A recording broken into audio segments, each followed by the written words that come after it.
Morning. আজকে কত তারিখ জানো? আজকে বলো তো। আজকে 17 জুন। আমার মেয়ের আজকে শুভ অন্নপ্রাশন। এটার মর্নিং এর লুকস। হ্যালো বলো, গুড মর্নিং বলো বলো। আমি প্রথমেই তাদেরকে সাজেশন করব, যারা নতুন মা, অন্নপ্রাশনের এক্সপিরিয়েন্স নেই, তাদেরকে একটাই কথা বলবো, সকাল সকাল বেবি যখন অন্য কারোর কাছে থাকবে বা ঘুমিয়ে থাকবে, ঠিক তখনই যাতে সুন্দর করে সেজে নেওয়া যায়।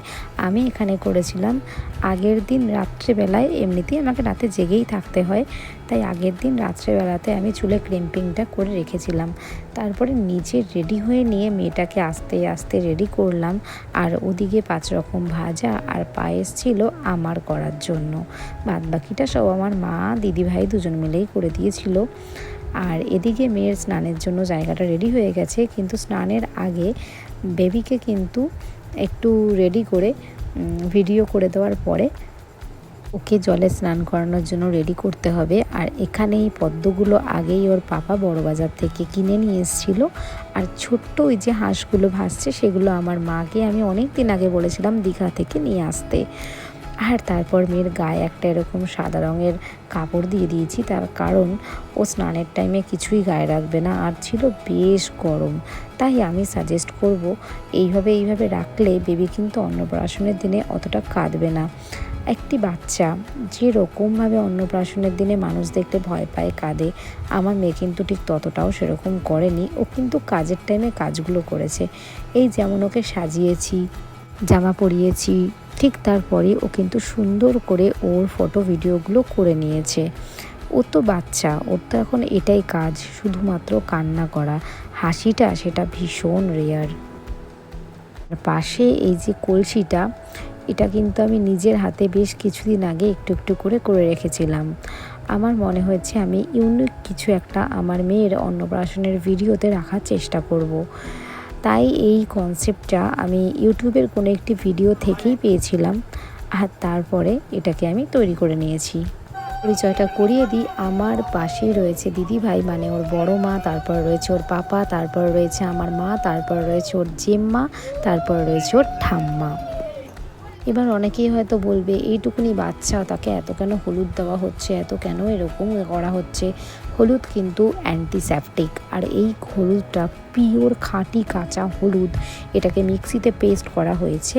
আর ও কিন্তু ভীষণ মজা পাচ্ছে এতে। আমার বাচ্চার গায়ে এতটুকু কোনো কিচ্ছু হয়নি এই হলুদটা গায়ে মাখার পর।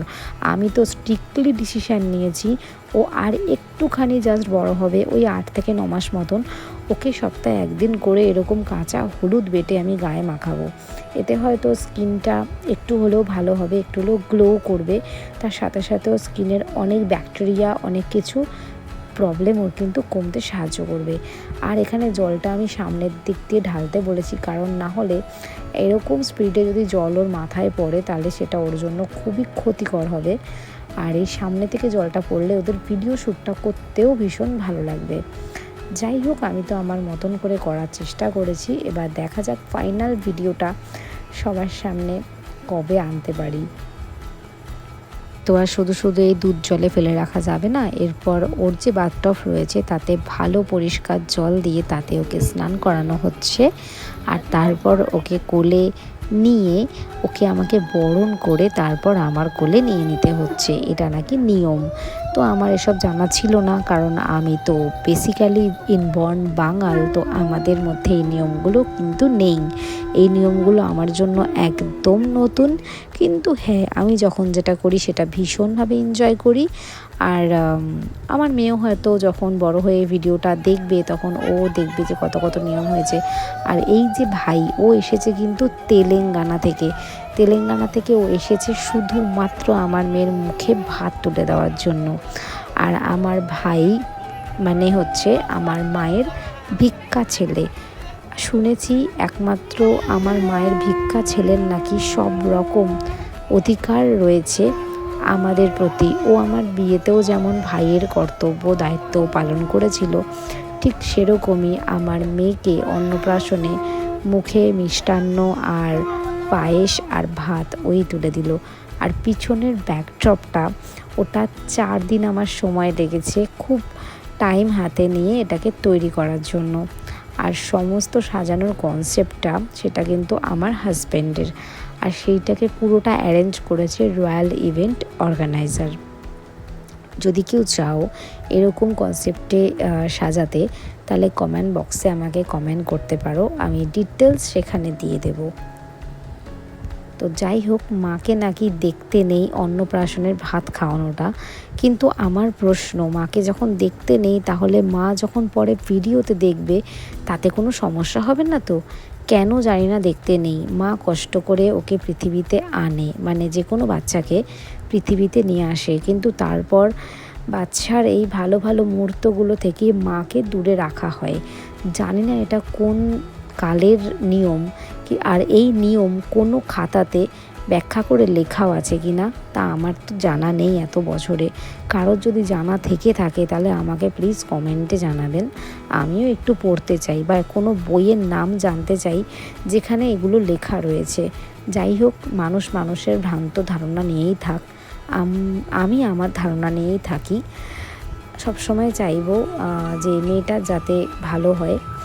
আর এই যে সাজানোটা, এই এখানে এই স্যাক্সোফোনিস্ট সমস্ত কিন্তু প্রোগ্রাম পরিচালনার দায়িত্ব ছিল রয়্যাল ইভেন্ট অর্গানাইজারের, এই যে যিনি যাচ্ছেন আশপাশ দিয়ে। আর এখন ওকে আমরা কোলে নিয়ে বেরিয়েছি, এখন আমাদের অনুষ্ঠান প্রায় শেষের দিকে। তার আগে তো একটি অনুষ্ঠান বাড়িতে যত রকম কাজ থাকে সেগুলো আমরা করলাম। যাই হোক,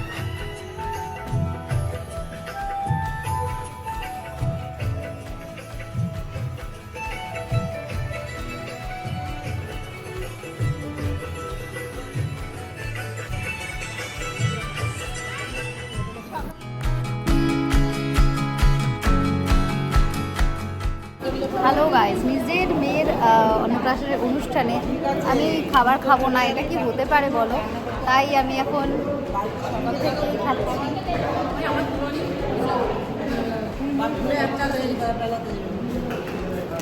সারাটা দিন তো যেমন তেমনভাবে কাটালো, আর পুরো অনুষ্ঠানটা একদম নর্মাল একটা জামা পরে কাটালো।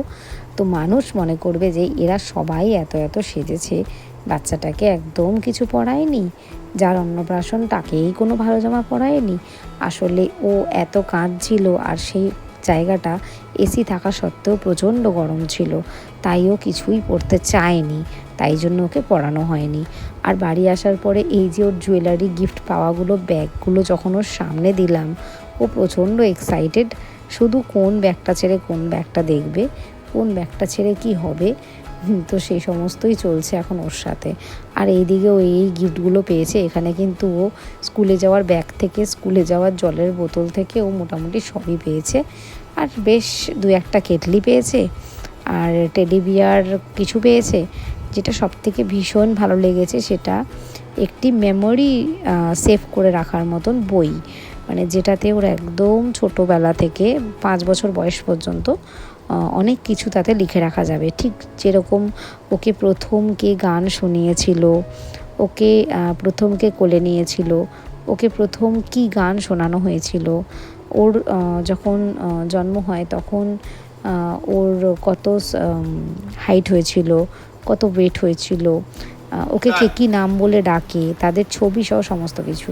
ছোটোবেলায় আমার এরকম অনেকগুলো খেলনার সাথে যা যা গিফট পেয়েছিলাম সেগুলোর সাথে আমার ছবি রয়েছে। ঠিক সেরকমই আমি চেয়েছি আমার মেয়েরও যাতে থাকে, তাই একটু চেষ্টা করলাম ওর এই গিফটের মাঝখানে ও রয়েছে সেরকম একটা মেমোরিজ তুলে রাখার, যাতে ও দেখতে পায় ও কী কী গিফট পেয়েছে, আর পরে যাতে এটা নিয়ে আমাদেরকে কোনো প্রশ্নের সম্মুখীন হতে না হয়। তাহলে ব্লগটা এখানেই শেষ করছি, দেখা হবে আবার নতুন একটা ব্লগে। অবশ্যই ওর এই অন্নপ্রাশন সিরিজে সকলে পাশে থাকবেন, সাথে থাকবেন, লাইক করবেন, শেয়ার করবেন, সাবস্ক্রাইব করবেন। সকলের জন্য শুভকামনা। কেমন লাগলো ব্লগটা কিন্তু অবশ্যই জানাতে একদম ভুলবেন না।